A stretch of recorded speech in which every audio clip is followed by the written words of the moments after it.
What's going on, everyone? Welcome to the 9th episode of the Crossroads, a weekly financial show for our generation. And for the listeners, welcome back to the Long Game Podcast. And on today's episode, we are going to be talking about everything financial independence and retiring early, which is also known as FIRE. But before we get into it, Thomas, why don't you start us off a little bit and explain kind of what financial independence is, and we can kind of go from there. Yeah, so I think for probably a lot of people, they've seen like the FIRE, FIRE, or everybody calls it FIRE.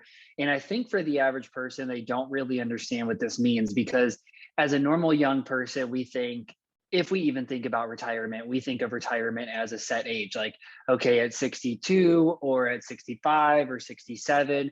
And really what we're doing here is we're picking an age that's kind of based on Social Security and when we can start to claim Social Security is how this has really come about. But if you think about it, when Social Security was created, the average person was living like 2 years past that Social Security age.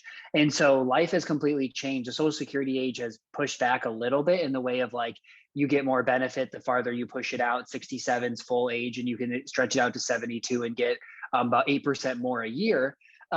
But the FIRE movement is all about thinking of retirement as not as an age, but as basically like a math equation.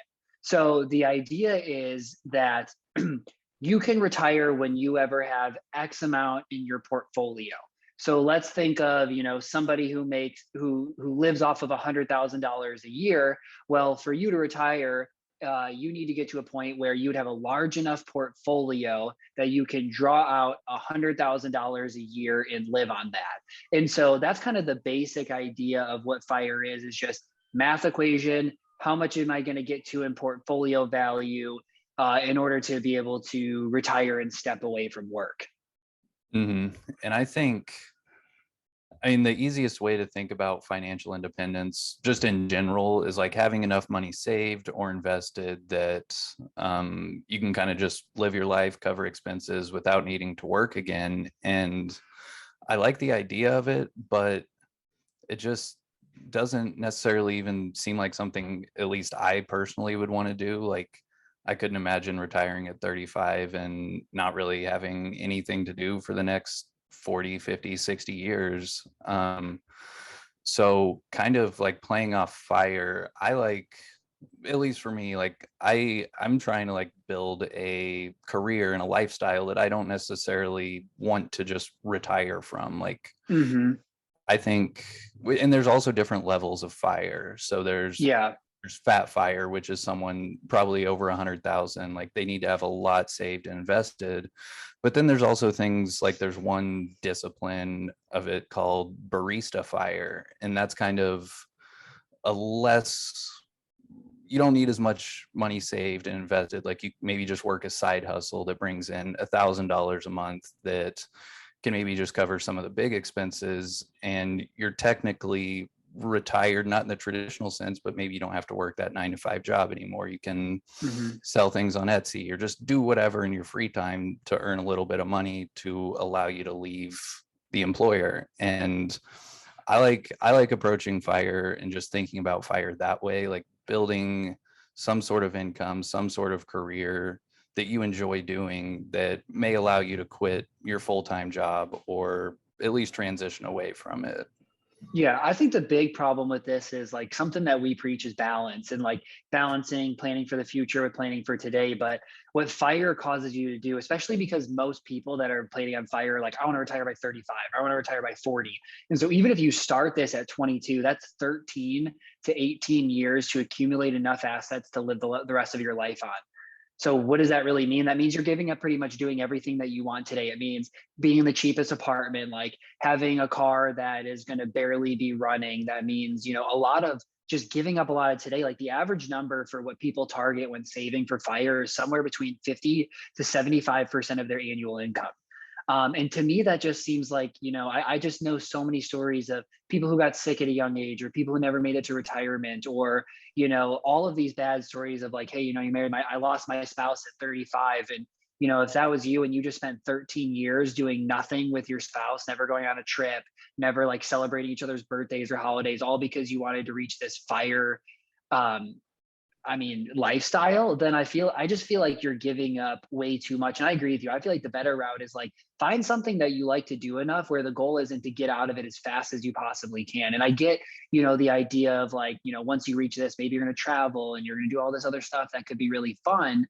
But, you never know if you're going to get there. And if you start a business or have a flexible job, you might be able to do kind of all of those things in one. And I think the other problem with fire is that like I don't know if everybody does their homework well enough. Like you could be, I could go work at Eli Lilly and I could realize I spent $100,000 a year without valuing, what their, 401k matches, what they're paying for health insurance, what they're paying for eye insurance. Like, then I also have to figure out like, based on all of those numbers, maybe I need more than 100,000. But then when I'm drawing it out of a portfolio, it can't be a tax deferred or tax free portfolio. It has to be a taxable portfolio. So you are going to end up having to pay some in capital gains tax and other things to get you there. So the balance is higher. But I think one thing to note is that this is based on this 4% withdrawal rate idea.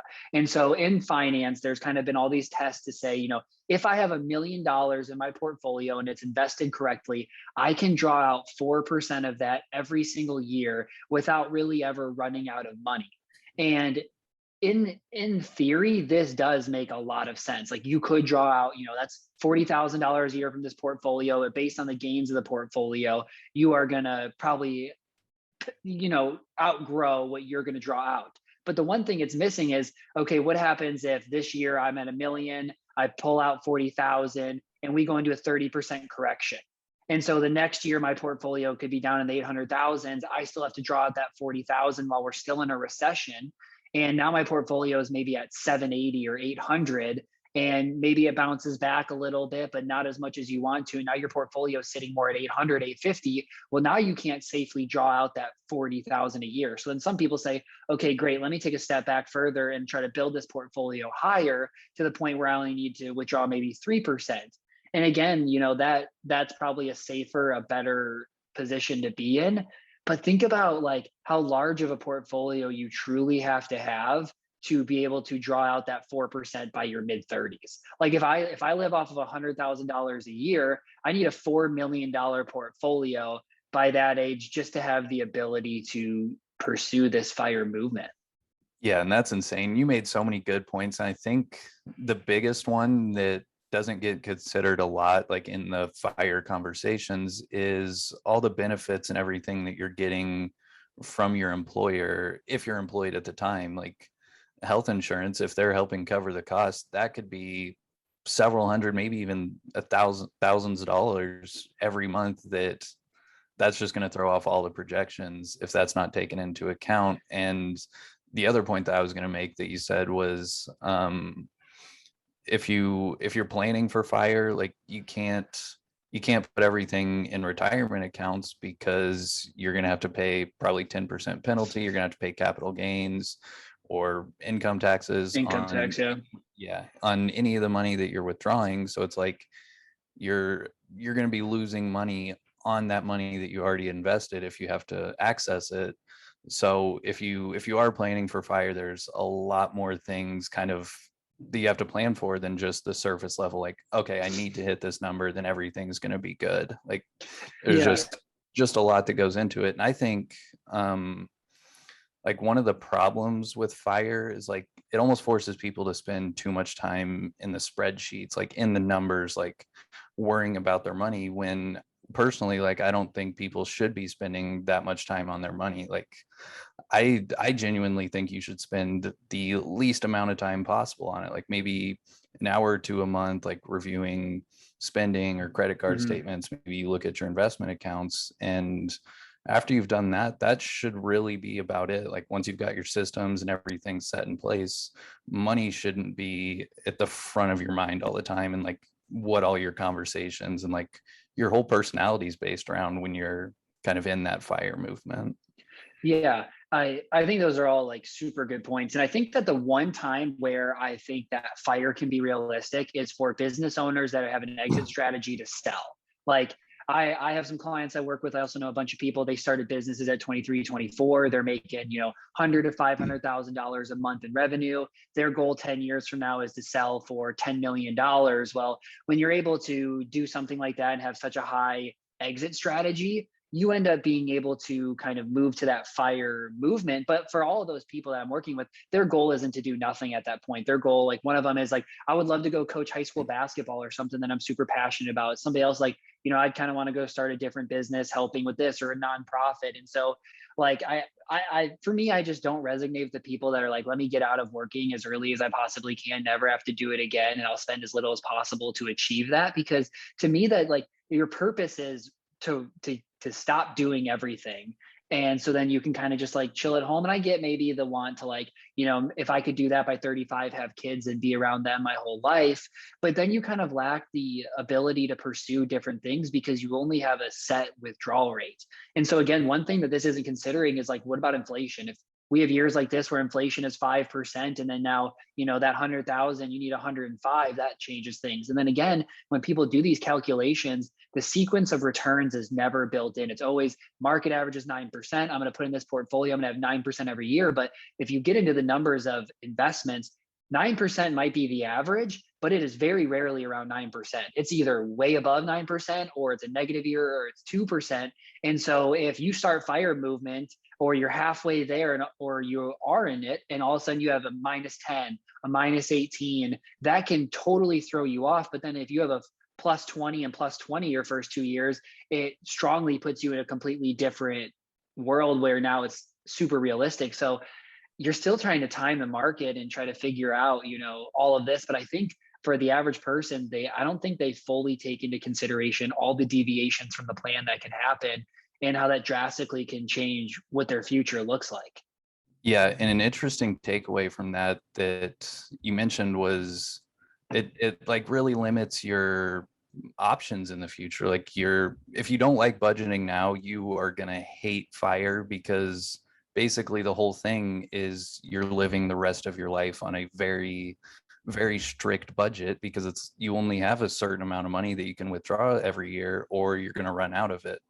So again, like with fire, unless you have just an unlimited amount of money and you truly can just retire and do whatever you want, like it might not be the lifestyle that it's cracked up to be. And I think with like how many companies and just how many jobs are going remote and everything, you might be able to experience kind of like the feeling of fire, like being able to travel a little bit more, maybe staying home more, spending more time with your family, with your kids, without really ever even having to retire. Like employers are putting, not all of them, some employers are putting more emphasis on kind of like employee wellness and just their health and everything. So maybe over the next few years, like a lot of companies start offering more PTO, or maybe it's even Yeah. mandatory, like use it or lose it PTO, to Mhm.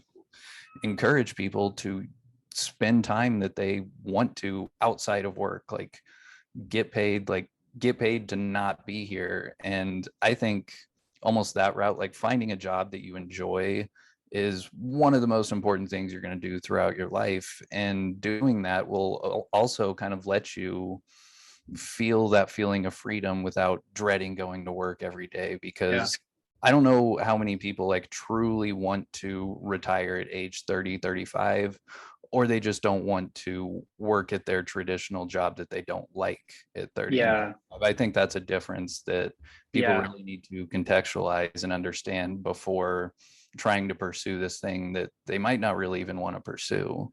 Yeah. Yeah. No, you made some really good points there. So I think like kind of to summarize what you're saying, kind of what I'm saying is that it doesn't really seem like fire makes sense for most people. I think there's a very small segment of people that it might make sense to and adhere to, but for the average person, I think what you have to give up to get this and then be like, now what do I do? Because think about the average person who has retired, like they have to reshape their whole life at 65. Like, Mhm. sure, maybe you could think it's easier at 35, but none of your friends are retired. Like, at least when you're 65, a lot of your friends are retired. You can kind of find those people to hang out with. But the route that I don't even know if this is considered fire, but the route that I like that's similar to fire is work your corporate job, understand maybe you hate it. Like not everybody does, but if you hate it and you want to retire early, maybe the route is, I know a guy, he was on my podcast in the first season, is Andy. So he works his corporate job, but then he also has this side business that his goal is keep working the side business until it can turn out to be able to cover everything his real job does: income, retirement, healthcare, where it can just cover all of those things. And then he can shift on over to pursue this thing that he has full control over. If he wants to make less money and travel, he can. If he wants to scale, he can. And so now you start to have the ability of like, retire from the job you hate, transfer over to something that you love where it doesn't feel like work every day. And again, that also isn't the best route for everybody. Not everybody's meant to be a business owner, but you're right. There is a shift in the world of like, maybe if what you're maybe truly why you're unhappy is because you're looking for more freedom. Well, we're at the place where right now there is more jobs than there's pretty much ever been available. And we're in a world now where everybody now is pushing to work at home. And now we have mental health days. And, why not try to pursue and find a job that kind of marks all those boxes for you? I think it's a great opportunity to step back and say, what are my must haves at a job that'll keep me happy? Like some people, it might be freedom and be able to travel and work from home. And they would pick those over increasing their salary. And then other people say, I'd much rather pay more. And that means I have to go in and have less days off. I'll pick that. Well, you just need to actually go through that exercise and figure out what you really want. Because at the end of the day, I don't think it's a very enjoyable life to dread every single day you have and think, I just want to get out as fast as I can to do nothing. Yeah, and I think going back to the first thing you were talking about, like there's some people that it does make sense for, and I think right now kind of like the tech industry as a whole, a lot of people are making a lot of money, and that can be really hard, like grueling work on the mind from that side. And it's like, True. yeah, if you can earn several 100,000 quick, maybe get equity comp and leave the company after a few years, 5-10 years, and have a significant amount of money saved, you have a better chance of actually accomplishing fire without sacrificing so much along the way. Because maybe if you're living on 60, 70, 80,000, but you're making 200, you can save a lot of money every year. And I think the thing that people also don't necessarily always consider with fire is that income is like the biggest piece of the equation. Like if you don't have the income to save enough money,